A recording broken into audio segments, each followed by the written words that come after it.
You can support this project by subscribing on Spotify for £3 a month.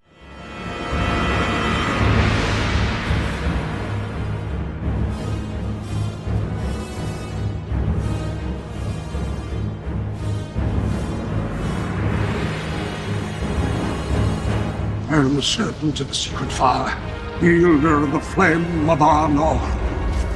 Dark fire will not avail you, flame of Udun!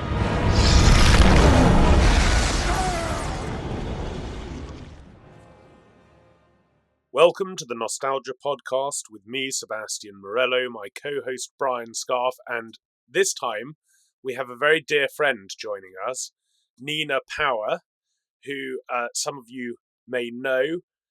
She began as a professional philosopher, teaching at a university in London, and now works mainly as a cultural critic, doing intellectual journalism.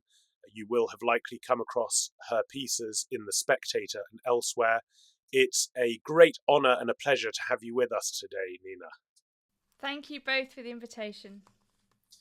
So, I should let our listeners know that not that long ago, we were all having a dinner party at Brian's apartment. And in the course of the evening, Brian talked about a number of events in his life when his life was nearly taken. And all of these events had some strange, mysterious connection with water. And as Brian told these stories, as he concluded, Nina, in this kind of strange oracular fashion, as it was drawing towards midnight, said to Brian, "You need fire in your life. Fire is what will protect you." And I don't know if it was because of the great company or the atmosphere of the evening or the fact that by that point we were all drinking Belarusian vodka, but this notion that fire is protective and it's been given to us to look after us and to teach us something has sort of haunted me ever since. And it occurred to me that we are almost the first people in history who have not every evening gathered round the hearth and looked upon the fire and allowed the fire to teach us of, in its symbolic capacity, of the divine presence, of the way that God provides, keeps us warm, nourishes us. Our food has to come to us by way of fire if we are going to consume it, but also the danger of God, the dangerousness of God. And I've been criticised recently for referring to God with what's been called a hermetic phrase, which is the secret fire. Now, actually, I didn't take this phrase from the Corpus Hermeticum. I took it from The Fellowship of the Ring by Tolkien, because Gandalf, in his battle with the Balrog, refers to himself as a servant of the secret fire, referring to Eru Ilúvatar, the great creator. But I've noticed that many of my critics are somewhat illiterate in any case. So I would like to ask you, Nina, when you came out with this allocution, I don't know if you quite knew that it was going to have that effect on me and others present, but it's kind of kept echoing round and round. What was going through your mind when you said that? I suppose it just occurred to me in a sort of intuitive way that somehow water wished to try to reclaim Brian, for whatever series of complex ancestral reasons. And he mentioned various dreams of his family and sort of family lore, and he also mentioned this experience of being sitting around a bonfire and feeling this sense of protection. And I suppose, just to give some kind of historical background to this question of the sacred fire, which is slightly different from the the holy fire, perhaps, in the Christian sense, although, we can think of that great painting of St. Augustine with the flaming heart and through the intellect, this kind of incredible image. But before that, when we think about the ancients, and we read like Fustel de Calange's amazing ancient city, so much of that book is dedicated to the sacred nature of the fire and the hearth in the way that you're talking about, that this kind of patriarchal, private family worship was completely around the fire. You'd never let the fire go out. And indeed, if you go to Ostia and some of the more ancient places, the ruins, you can see just how much of ancient Roman life was dedicated to fire and to also keeping people safe from the danger of fire. Like they would have people who would check if people were okay and so on. But there's something in Calange's account of the sacred fire as this extraordinary sacred obligation, really, for the master of every house, and this idea of what he calls the kind of the sort of family religion, the private religion, which is deeply tied up with ancestor worship and reverence for the dead, which is very specific to each line. And a lot of the time the ancients are thinking about the way in which if the fire goes out, then the line is extinguished. And there's this deep tie between kind of blood and fire in this sense, and that one must always keep the fire burning. So the ancients would cover the coals with ashes at night, he says, and then resurrect them with twigs, but they had to be particular types of wood. It's very, very kind of particular set of practices. You have to revere the fire. You're not allowed to do any bad deeds in front of the fire. Before you do anything else, you have to kind of pray to the fire, both as a kind of protector, as you say, and as something which cooks food, but also is sort of potentially dangerous, and fire obviously has this intense capacity. And there's a sort of Orphic hymn that Calanges mentions, which is the following. He says, "Render us always prosperous, always happy, O fire, thou who art eternal, beautiful, ever young. Thou who nourishes, thou who art rich, receive favourably these our offerings, and return give us happiness and sweet health." So these sort of offerings of kind of wine and flowers and so on, he identifies. And people would put dry herbs and, as I say, particular types of wood. And it's a sense in which the god or the spirit is manifesting itself in the fire. And of course, this becomes personified in figures like Vesta, this sort of female personification of the fire. He also mentions in Brahma in Hinduism, Agni as this kind of fire divinity. Ovid talks about the living flame, the chaste fire. There's this sort of sense of purification, right? And this is kind of central to, particularly to fire in the Bible as well. Fire as this purifying force, and something that kind of indicates this universal order as well. Well, it's interesting that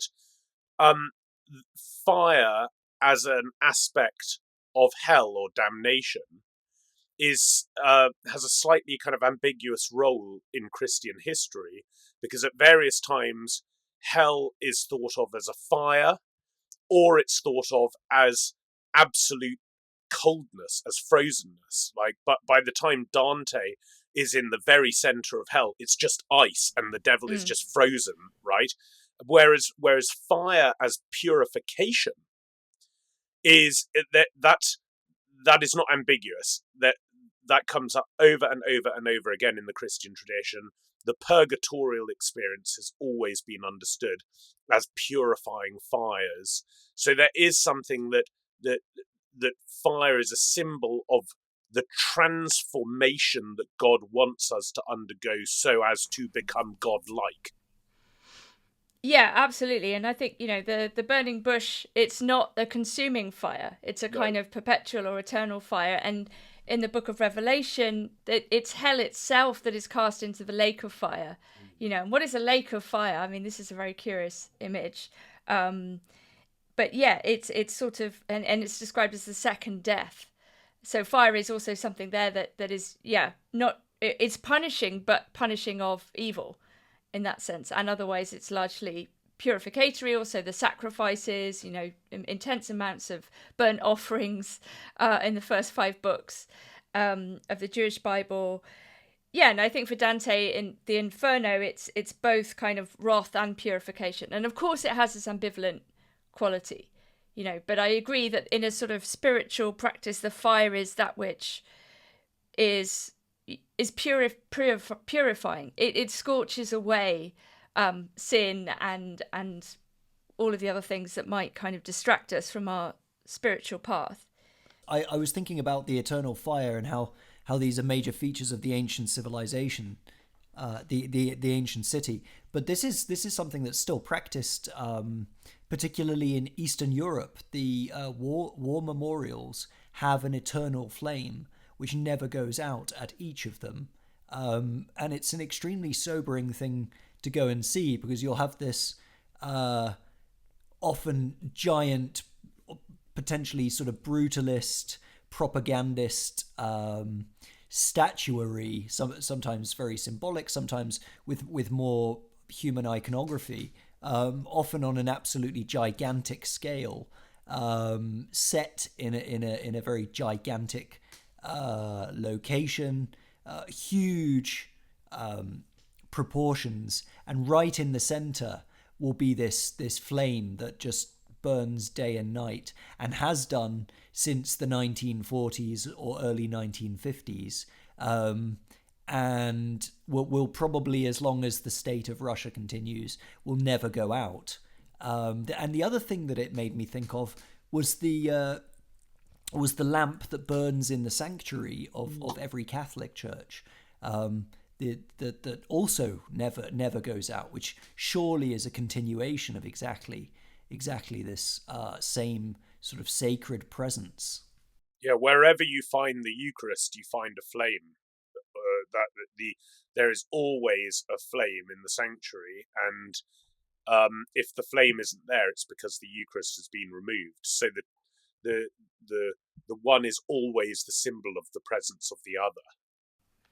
Yeah, I mean, I think this kind of deep question about the personification of the fire, the metaphorical invocation of the fire, and the real fire is complicated, right? And obviously in Zoroastrianism, you often have people saying that we're not worshipping the fire, we're worshipping what it represents, let's say, or some deeper cosmic principle. And I mean, already in Heraclitus, so sort of around 500 BC, fire is of course this cosmic principle, arche for Heraclitus, right? Very important. He says all kinds of things about fire, but it's already understood as a kind of cosmic fire.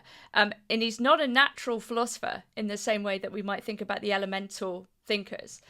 Fire is this kind of much deeper, and it comes to him as an oracle, as a sign, right? So it's not a kind of it's not an observation. We're not yet in the kind of Aristotelian or scientific world.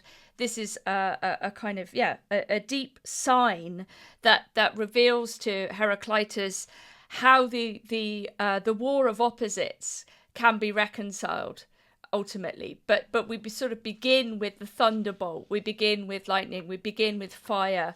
It's the fire in particular that reveals the kind of cosmic order, but also human destiny, or the destiny of the human psyche.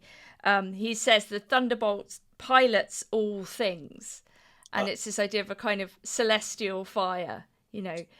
I wonder whether the Heraclitan cosmic notion of fire reemerges in its own strange idiosyncratic way in Hildigard of Bingan, because in her Physica, her book of kind of healing, she constantly talks about fire not as manifest flame, but as like a principle that's constitutive of reality, and everything has some degree of fire in it. And she even says, what does she say? Like, aniseed is extremely fiery, and therefore it's good for this, this, and this. And she's not really using that term in the same way as we would say, this chili sauce is really fiery. She's saying that there's like an underlying cosmic principle where fire is present at this kind of subterranean level in these substances, and if you have this or that ailment, the fire that's present in these things is going to respond to it and purify it. Do you think that they mean sort of the quality of subtlety? Go on, develop the idea.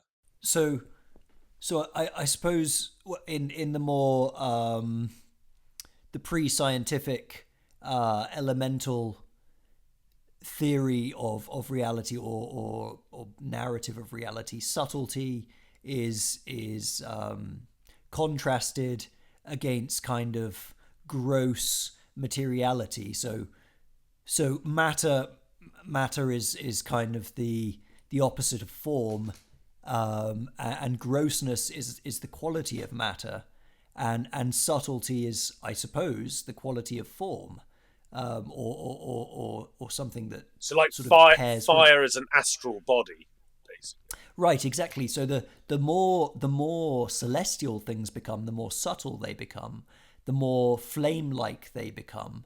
Until you get to the seraphim, who are the closest angels to God, who are just like balls of fire, basically. Right, exactly. So on a slight tangent, but I think it draws in. I was as you were speaking, Nina, I was thinking of the verse in Hebrews that describes God as a consuming fire. I'm wondering what the relationship of consummation is to all of this imagery, because it is key to both sort of the lake of fire, but also it's not only a negative thing. Consummation is the same word as is used in sort of speaking of the erotic relationships of human beings. What is it? What is it about these things? Subtlety, consummation, consuming. What do we mean when we talk about God as consuming? I mean, Bachelard, in his book from 1938, The Psychoanalysis of Fire, which is in some ways an attempt to deflate the idea of fire in a certain way, although he retains its poetic dimensions, talks precisely about this idea of consummation as the kind of bringing together of flame in the sense of romantic love or passion. You know, these are metaphors that people still use. There's this sort of awful cult called Twin Flames universe, which obviously has this idea of like a flame at the heart. It's also potentially quite Gnostic insofar as we think about if we try to think that a flame or a fragment or something inside us is the sort of truth against which the material world is opposed, and so on. We can see this play out in all kinds of awful ways today. But I think, yes, this by analogy, so God's consuming fire.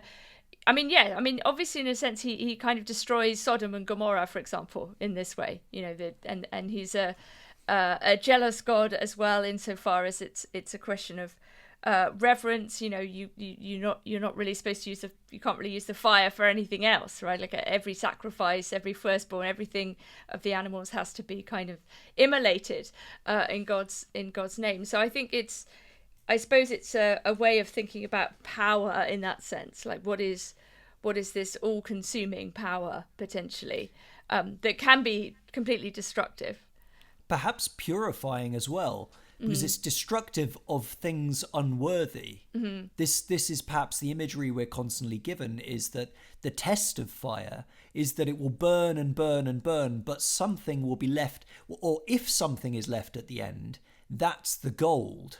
That's the elements transmuted into their final perfected form.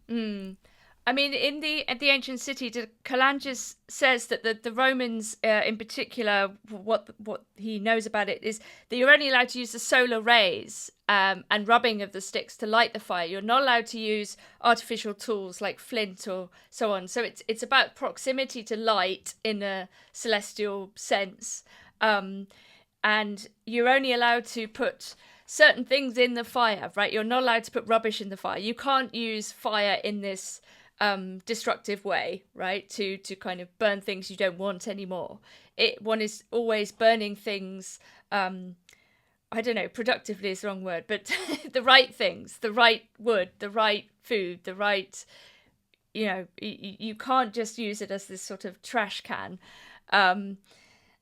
in this sense. And I think probably people we don't necessarily think about that if we think about a bonfire, even if we're lucky to sort of happen upon a bonfire in bonfire night or something like this. You know, these are, I suppose, kind of pagan and politicized ways of using fire. Like, is it in Lewis or somewhere where they always burn an effigy of whichever politician they don't like or something? You know, there's a kind of very destructive, negative idea of fire there as purely something that destroys.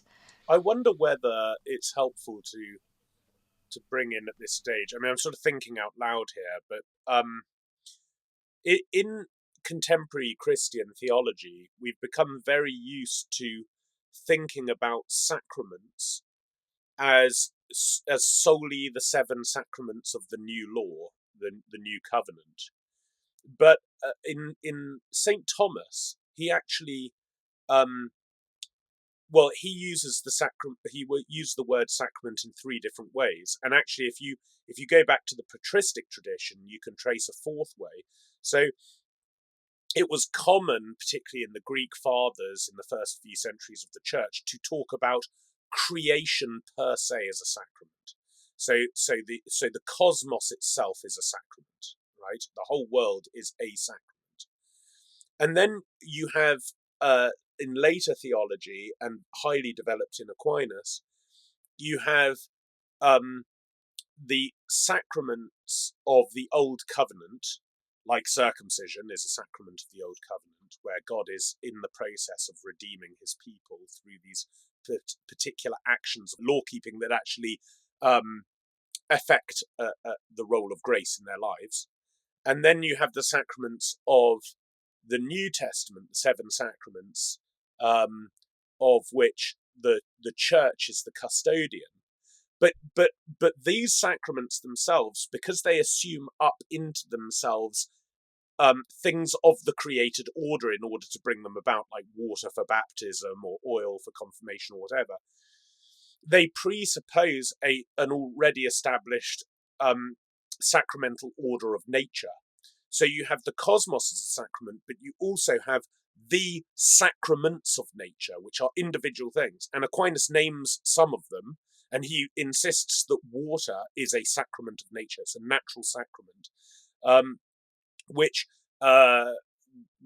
prior to the cosmic fall through the disobedience of our first parents would have alone had the power to transmit the grace of God into the hearts, just being near water or being, any of these things. And so when they're assumed into the sacraments of the church, that's actually restoring to them what their original purpose was, but also elevating them to the divine life so that we can become other Christs. So then you have these 4 notions of sacrament: the cosmos as sacrament, the natural sacraments of the cosmos, the covenantal sacraments of the old law, and the redemptive or salvific sacraments of the new law. And you have this kind of assumption of the last into the next at each stage. And I don't think Aquinas ever talks about fire in this way, but it seems to me that fire is almost like the natural sacrament par excellence. It is the fire is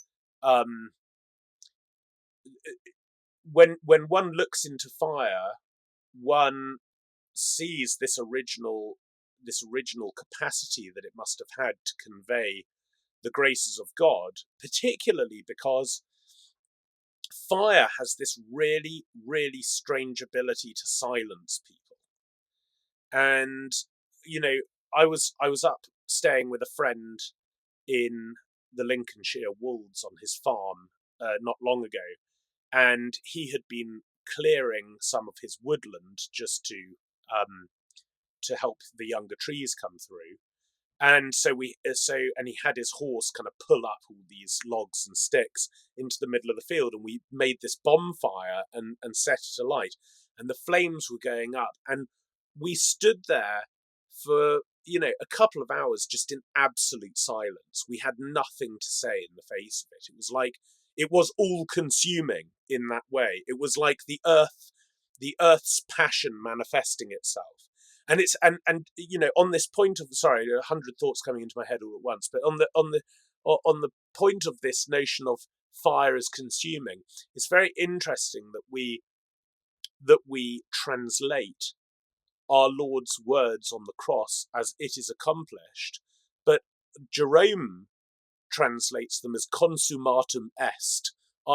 It is consummated. Like my passion for my bride, the church. This is the wedding feast, and I am consummating my marriage to the church upon Calvary. The effect of which is going to be new life, children, all these children, the members of the church.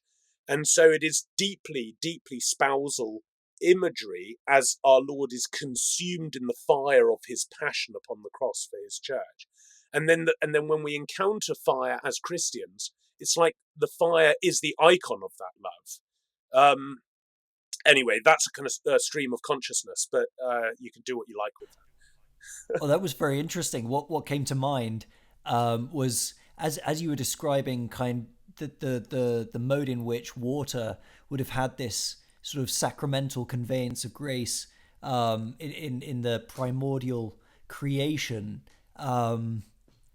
It occurred to me that is not wine the transformation of water into fire, the subtlety, the consuming elements. I mean, if it's strong enough, it will even burn. The redness, or all of these. It's the image of the old creation as being good and filled with grace, so consumed and transformed into something even greater, which is linked to passion, to eros, to the love of God, to the blood of Christ. But it's water transfigured. Yeah, I mean, I think absolutely. We do associate fire with drinking. I mean, you can get fire water. I mean, at very strong levels, which doesn't seem possible in some ways because they're two opposing elements. But yeah, if we think about it in a different way, I mean, the idea of new wine, I suppose, is extremely important here. And I suppose, one question I have thinking about fire and light and sun and is that the sort of the transitive relation between them all, right, in a sense. And I think which is captured in that St. Augustine, the painting, which you must, very familiar with the kind of the light of the intellect passing through the mind, but into the fiery heart. The fiery heart exists as an emoji, which is really interesting. I don't know why we're allowed the fire heart, but it does exist as a symbol, even in today's world. And yeah, I mean, that the heart on fire, I mean, this is why I suppose you shouldn't get drunk, right? Because then the kind of fire is misdirected, right? Like instead of being filled with the love of God, one is sort of disinhibited to the point of being filled with other forms of passion, right? Which are more worldly, perhaps, right? But the fire is definitely there, isn't it? Right? Like in the sun, in the grapes, and then the transmutation of grapes into wine. And also, I mean, the distillation was, it entered the West by way of Islamic physicians, but it was immediately taken up by, the monastic apothecaries. And, I mean, people kind of lose their heads over this today, but the fact is that the distinction between herbalism, pharmaceuticals, and alchemy was not; these were not like obvious distinctions in the Middle Ages.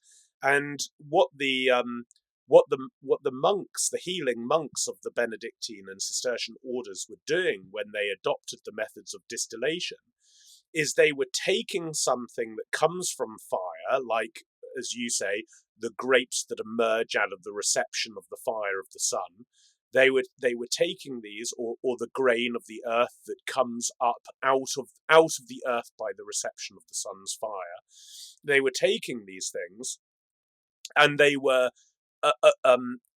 forming a water from them, and then plunging that water into a fire, which caused a kind of alchemical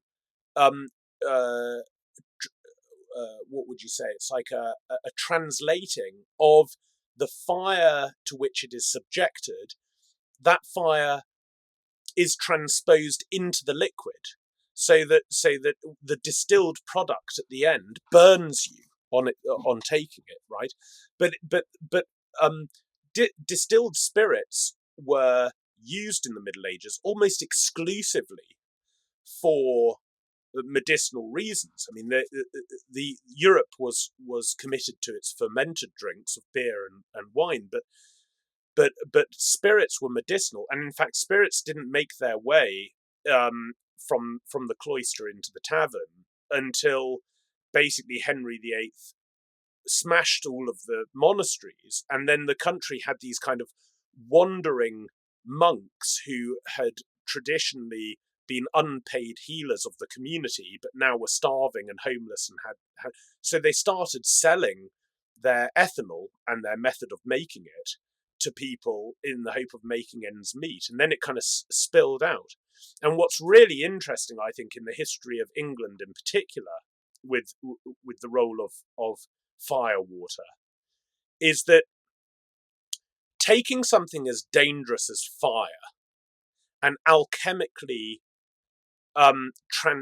transmutating a liquid so that it contains within it that fire is phenomenally dangerous, right? And what it does is you can like destroy a whole nation this way. The Irish have done everything they can to kind of fight the consequences of this for centuries. But I find it really interesting that when William of Orange came and usurped the throne of James II, one of the first things he did, as he was trying to transform England from the old merry England that the Stuarts had tried to restore, into this kind of grey, capitalistic, consumerist, puritanical England that it became under the Whig ascendancy. One of the first things he tried to do as a form of political control is get everyone drinking gin. Yeah. Right?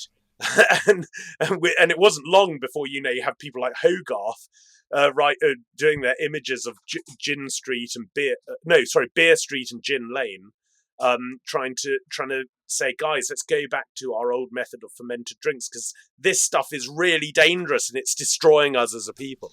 Absolutely.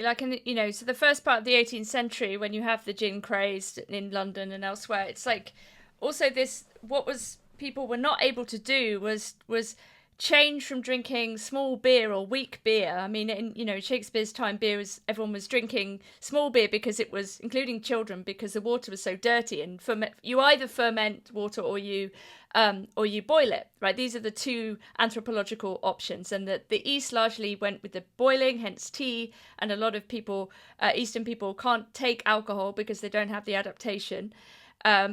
Or you ferment it, which is largely the Northern European option. But it may be that Ireland came late, even though we associate Ireland with drinking. It's possibly because it came later than it did to parts of Northern Europe, and so Irish people have some of the adaptation, but not all of it, which is why they tend to dominate alcoholism. But the gin craze. I mean, so you had people who were used to drinking 1% to 2% type beer, which is essentially just fermented water, suddenly drinking 40% things, and people were drinking pints of gin, because that's how much you drank, right? And obviously drinking a pint of gin is hardcore even for the sort of most committed person.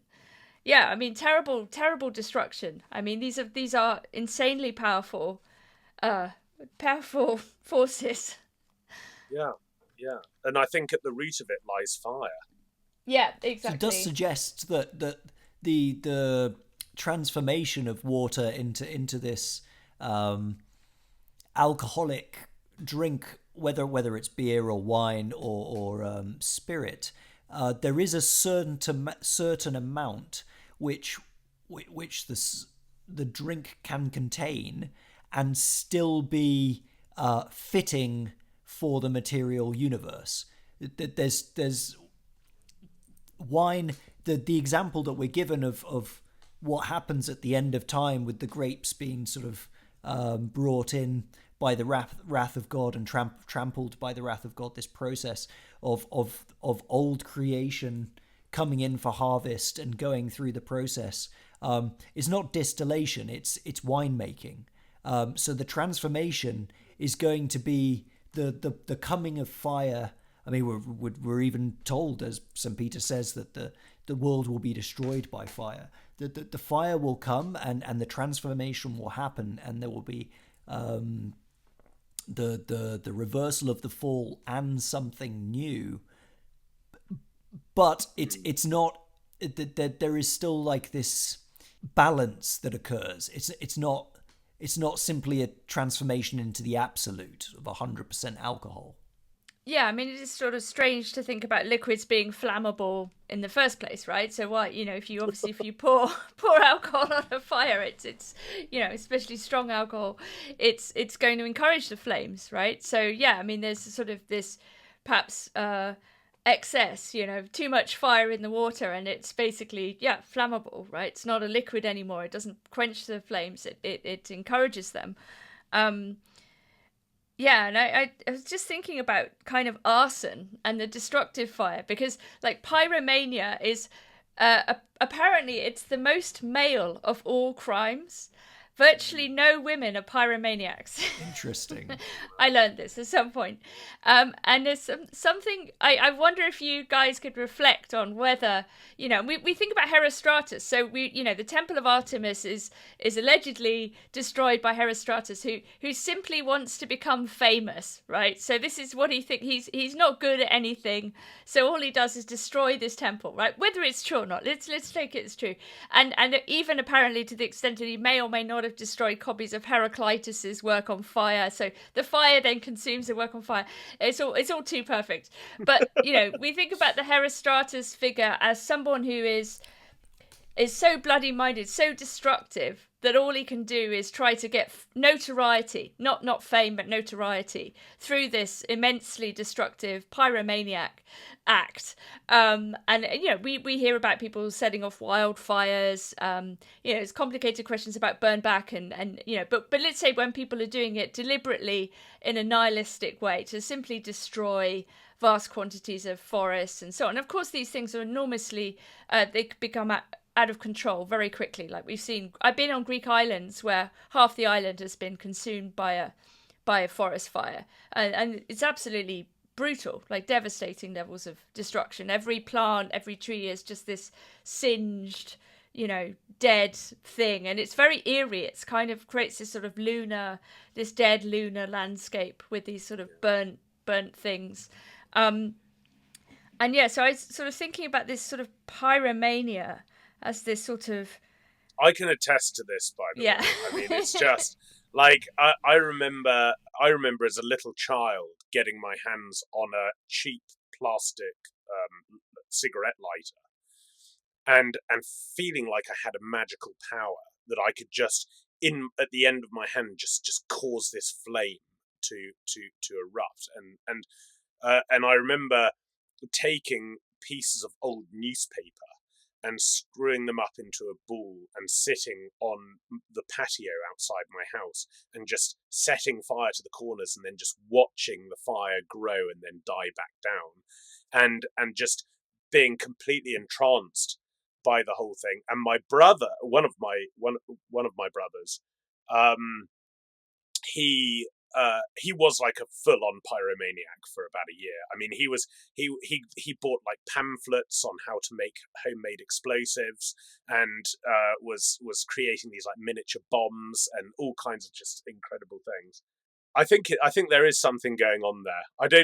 There's nothing clear in my mind, but fire is male. I sure. completely believe the legend of the burning of this temple, because there was actually a very similar incident that happened recently in Kyoto in Japan. There's some wonderful temples, but the most beautiful of all is the Golden Pavilion, and that was in a nation that has not that many old buildings, partly because they were all built with wood, and also partly because of the unfortunate history in the 20th century of their sort of construction being completely wiped out by war.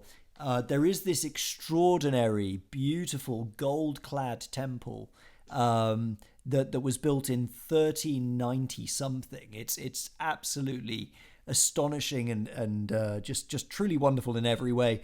But in the 1950s, there was a monk, a Buddhist monk, who just felt jealous of its beauty, so he burnt it to the ground. And so I completely believe that the legend makes sense. And in my own life, I mean, I live in sight of the Houses of Parliament, the Palace of Westminster, and I often just sort of gaze out the window and fantasize about burning it all to the ground. I believe there's historical precedent for this this plot of yours, which we do remember with a bonfire every year. That's right. That's right. Yeah, I mean, on the Herostratus front, yeah, I mean, one I think can totally understand that kind of resentful desire to be famous at any cost or notorious, and they did put out a damnatio memoriae edict, right? So the idea that you would destroy any record of this person, you weren't allowed to refer to them. Unfortunately, this clearly didn't work, seeing as we know somebody does mention him at a particular point, so the edict wasn't followed. But it's kind of interesting to think about the damnatio memoriae, like the destruction of someone's life, right? The smashing of the ancestor mask, or what it's like to try to eradicate someone completely from the historical record or from memory. And people have talked about this in parallel terms today. Like, what does it mean when someone's life or their work or their character is sort of destroyed? You know, we talk about character assassination or cancel culture or something. We don't use that sort of maybe such direct ways of thinking about it, but it is this sort of desire to kind of burn someone, burn witches. You know, I think Sebastian and I have both had an experience of this, of the kind of, what does it mean to when people try to burn you in the age of, you know, electricity, right? It's it's it takes on a different form, but I think the root desire is still the same. You know, you want to see this person go up in flames. You know, you want to tie them to a stake and watch as they, you know. It's interesting, very much like the contradistinction between the flames of hell and the fire of God. You've got the anger, the fire of anger that leads to the witch burning is also the fire of love that leads to the wedding. It's these we're trapped as human beings by at both ends of the spectrum, sort of both in heaven and in hell, both in love and in hatred. It's all fire. Mm-hmm. Yeah, and I think, you know, the fire of judgment that you get in you know, particularly the Jewish Bible God is an interesting one, and the sort of burning someone at the stake is a sort of illegitimate human desire, really, to sort of try and take up that power. Right, we're judging you. but don't you think it's weird that, I mean, look, a lot of this conversation is us dealing with a mystery so great that has so many symbolic and iconographic consequences, entails so much that we're kind of groping our way through this in many ways, and I like those sorts of exploratory conversations. And as you're talking, it suddenly occurred to me that Christianity, in its entire history, up until under a century ago, completely forbade cremation. Mm. So in Christianity, whilst at various times it has been considered permissible or even laudatory to burn living people, it's completely forbidden to burn dead people. Right, which must have consequences for the kind of tacit or unexamined way by which Christians have traditionally understood what fire is, and if I may speak like this, the kind of sacrality of fire. That when you are burning a living person, you are doing so, at least in the way the church has traditionally tried to justify these things, doing so medicinally. But when you burn a dead person, you are desecrating that dead I person. mean, I think, yeah, technically, because resurrection on the Day of Judgment is also of the body, right? Yeah. So if you destroy the body, you're destroying the possibility of resurrection. But they didn't stop them using the pyre for medicinal purposes, as Sebastian's saying. So Yeah. that's the confusing. Because those people will be risen too. And what's strange about all of this is that fire is considered kind of one of the natural sacraments that's worthy to destroy sacramentals, right? It's like, if you have a scapula or a Bible that's kind of so old that it's falling apart or whatever it is, the church forbids its members from just tossing them into the bin. You cannot do that with these holy things. You have to give them to the flames. For some reason, fire is worthy to do this in a way that, like, landfill is not. Interesting. Yeah, I mean, the Romans burn some of the Christians, don't they? Because the Christians are opposed to cremation. I mean, it's a kind of act of cruelty in this sense. But, I mean, the sacred fire, I mean, if you're sacrificing something in that sense, it's a different mode, isn't it? It's like, you know, preventing the possible resurrection of the body is very different from, let's say, yeah, I mean, devoting or donating something to the fire in a sacred manner. But I don't think that cremation is a denial of the resurrection in the way that it's traditionally been interpreted. And I mean, if we are to rise from the dead, we will rise from the dead with our glorified or damned bodies, irrespective of how the body corrupted after death. What I think is the great evil of cremation, and why I think the church has been so short-sighted to permit it in recent times, is that the modern human being and the modern mind conceives of himself as dropping into the world and having no real connection and being completely cut off from any contiguity with those who came before and those who will come after. He's not in a stream of community. He's completely isolated, uprooted, deracinated, cut off, severed.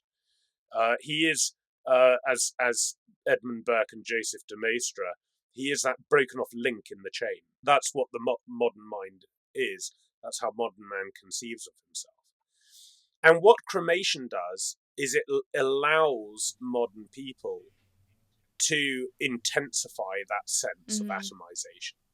When you bury somebody, like their stone haunts you. You know that moss is growing on it. You know that the flowers there are dying. You know that grave needs to be maintained. It needs to be kept. And so through their presence, by being scattered about and planted on the landscape, the dead continue to make a claim on us. And that claim is a moral claim. They make us visit them and live in piety towards them, to prepare their bed, to plant the flowers, to clean the gravestones. And in fact, the church even has specific moments in its liturgical year in which it deems the maintenance of graves an imperative of the faithful, that they need to go and do this, right? And what cremation does is it emancipates you in the darkest and worst way from the moral claims that the dead make on us. And that's why I think cremation is a particularly malignant thing that's been introduced among Christians. I was just going to say, imagine England with no graveyards, no link to the past. It would. Imagine if you could just drive from one end of the country to the other and have no imposition into your consciousness of your forebears. There are countries like that where there is no real evidence of those who came before you, and we should point out that most of those countries aren't doing particularly well, and kind of they don't progress in a sense of the word that we might appreciate, and they don't have any sort of sense of their past either. They kind of live in this sort of bottom of the barrel, which the human beings can be in, because there is no past and there is no future. Yeah, I mean, I think the ancient tombs, are significant in this regard. I mean, the cult of ancestor worship is nothing other than your continuity. I mean, this patrilineal, you are your ancestors, right? There's no, you can't separate them in this way. And I mean, I was just checking the dates for the cremation laws, and it's 1963 that the Catholic Church lifts its policy on cremation. And to be honest, a lot of the reasons seem rather pragmatic, like economic and spatial reasons, like there's just not enough room. I mean, which is not a theological reason. No, it's just expediency. Right. Yeah. Right, and it's so short-sighted.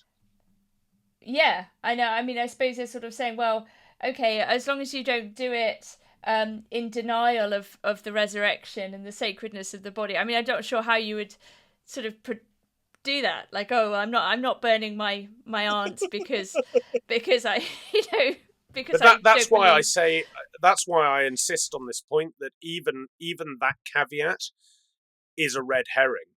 That is actually not the point. It's not to do with the resurrection. It's to do with the moral claim that the dead make on us, and it's by recognizing that we are the beneficiaries of our ancestors, and that what they have given us is something that we are custodians of, so as to hand it on to the next generation. It is precisely that moral sense that makes us people of tradition. Mm-hmm. And if you are, if the church is not an institution of tradition, it cannot exist. So decisions like this do great violence to its integrity. I wonder whether there's an extra element as well of we have completely lost the historic view of what happens beyond death. So there was historically sort of a 40-day period of mourning after death, where the body would go through very specific rituals, cleaning and preparation, because it was believed that the soul didn't immediately leave the body, that there was this really traumatic process, and there were angels involved in helping the soul sort of lose its attachment. Because I mean, there's this profound love relationship between the masculine and the feminine elements of the soul and the material body, that they need each other. They you're not complete. The soul might be immortal, but it's not complete without its body.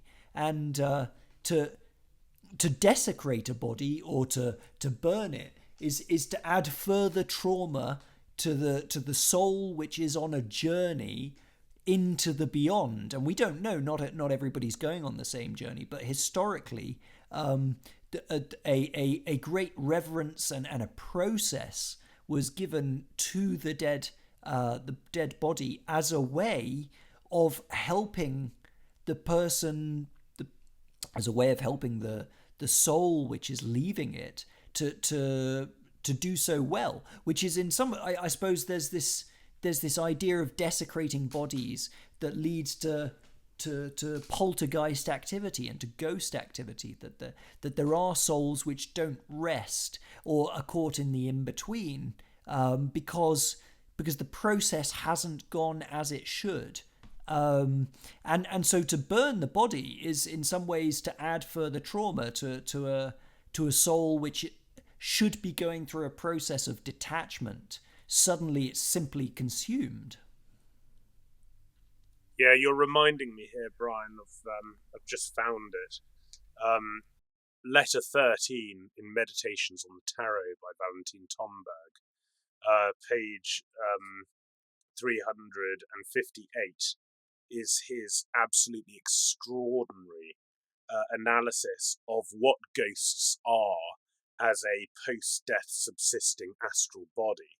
And it's precisely these kinds of traumas done to the integrity of the person following that very special and sacred moment following death that he thinks affect the presence of these kind of malignant astral bodies. So I won't read the passage because it's long, but anyone who's interested in that, letter 13 entitled Death, about halfway through in Meditations on the Tarot, absolutely essential reading for this topic.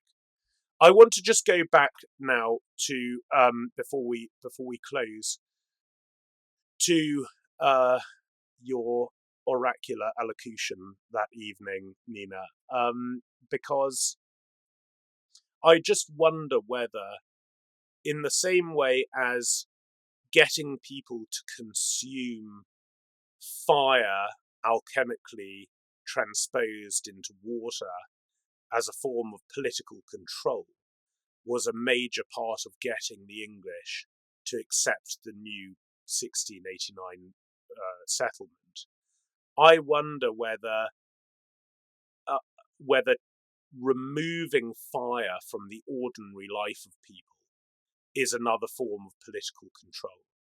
The government constantly, particularly in England, trying to make sure that we don't have fire, we don't sit before fire, clamping down on firewood, making sure that it's kiln-dried firewood that's rubbish and burns within about 2 seconds, trying to stop people from having fireplaces or instilling wood-burning stoves. All of these things that there is, I know that all the reasons are given for it regarding carbon neutrality, and we need to be more reliant on solar or whatever it is. Solar, of course, is a form of alchemically transmutating fire, the fire received from the sun, but it is removing, it's distancing us from the process, rather than sitting before it and being the direct beneficiaries of our own power. We don't have to rely on some imposed technology. We can have our own fire and have this icon of the divine presence. And I just wonder whether this is part of the political colonization and the hex upon the Western mind. Oh, I think completely, and it's basically almost impossible to have a fire in the city, and even houses that have fireplaces, they're blocked up. They're the people can't really use them. I mean, it's always justified as pollution. I mean, there's a really obvious point here, which goes back to your point about the hypnotism, the hypnotic quality of the fire, and the sort of free play of the imagination.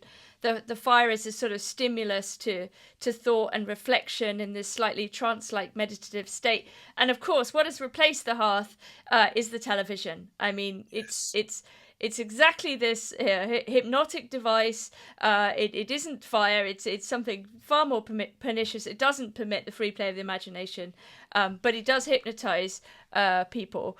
In this terrible way. I think that the boomers as a generation have been unbelievably powerfully affected by this technology, and of course we're all affected by different tools and different technologies.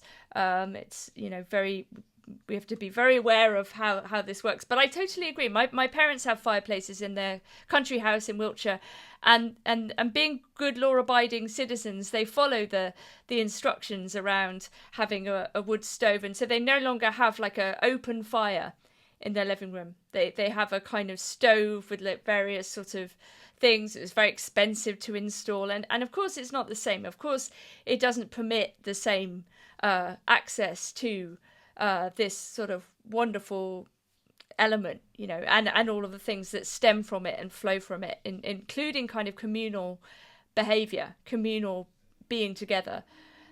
Gosh, I've never ever thought of the television as a counterfeit hearth, but it is. That's exactly what it is. Yeah, that's an amazing insight.